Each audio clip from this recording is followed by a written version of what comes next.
What do you think it is about Destiny 2 that is lacking that has you much less interested than you were with Destiny 1? Because Destiny 1, you were there for the whole life cycle. Yeah, I was. Honestly, it was a combination of things. There were some mechanics I felt like weren't necessarily, like, didn't need to be taken out.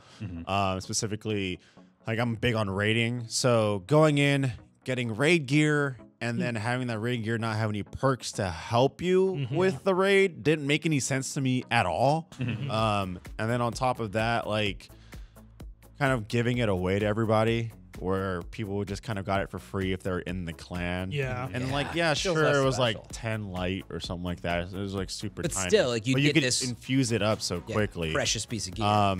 So it became more of a, it became less of a, oh, look, he has the raid helmet. Oh my God, I can't believe it. To just like, everyone had it. Yeah. And it was just kind And of they didn't even do the raid to get it. given out. sometimes. Yeah, exactly. And I get where they're coming from, right? There's both sides to the spectrum, because a lot of people from Destiny 1 didn't even do the raid at all because they didn't have a team, they didn't have a squad, etc. But I feel like maybe that wasn't a proper solution. I don't know if matchmaking necessarily is, because it's like jumping in and maybe you just want a certain checkpoint, or people leaving in the middle of the raid. Like, that's got its whole list of problems itself.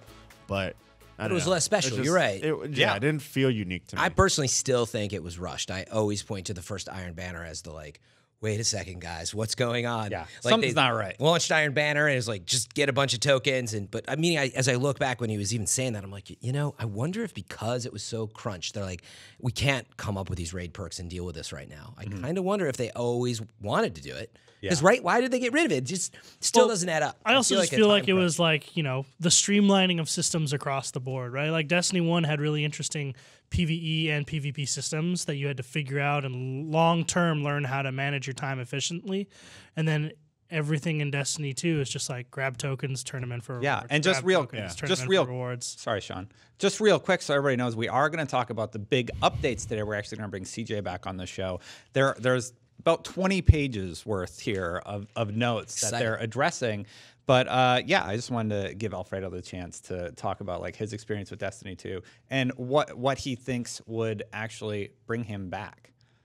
Anything? Can they salvage your interest? I mean, a new raid will always pique my interest, because I grew up a console gamer, so I didn't get the experiences of doing like actual good raids like World of Warcraft and whatnot. So when that experience came to console, it was a whole new world, and I embraced it fully. And I was just so amazed by like going in, solving a puzzle, and like shooting things at the same time. It was so unique, and well, you know, coming to console for the first time. So I'll always like, you know, perk up my ears when I hear about a new raid and whatnot.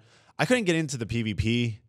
Like, I know a lot of people complain about the olden days of. Well, like, you were also a big PvP player in Destiny 1. I was, and back in the days of the Thorn and the last word. Yeah, I remember people complaining. The golden days age. you had that. The golden age. Yeah, the of few PvP. days you had Vex, you could just demolish a whole team single-handedly.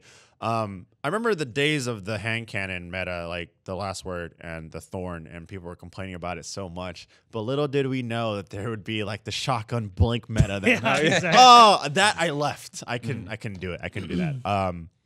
But with Destiny 2, I jumped into PvP a little bit.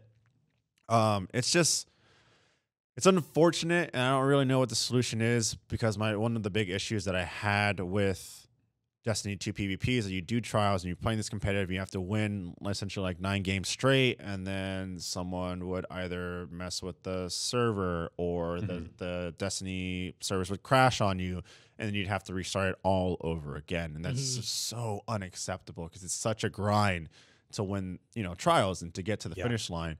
And on top of that, I just wasn't a fan of the TTK, the time to kill. It was so unfortunate that like I could get around a corner, and either I would have the ability to outgun someone and get a couple shots in first, or they would mess up and make a mistake and I would get my shots in first.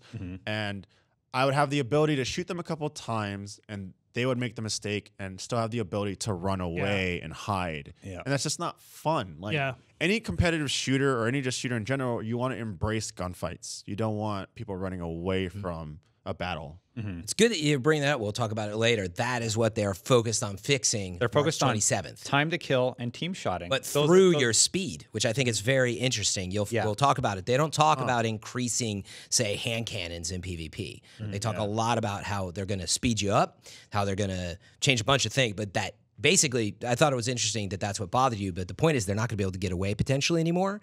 Potentially. And to break teams up more because people are just sitting in teams too. Yeah. Which is part of the problem. Because you kind of move in teams. You can't get away too fast. Well, like one of the great things about Destiny 1 was like if you were a skilled player, you could strategically flank a team and potentially get 2 or 3 kills before they could even turn and find you. And that was really cool because it made you feel empowered and strong, and it made you embrace this somewhat like lone wolf mentality, but then against really skilled teams that they wouldn't fall for that, so you'd have to play the team battle. Exactly. Now it's in Destiny 2, there's only the team battle. Yeah. You don't have that risk and reward, right? If someone wants to take the gamble to go out there and make a big play, you don't have that option. Yeah. It's just not There are no viable big plays at all. anymore.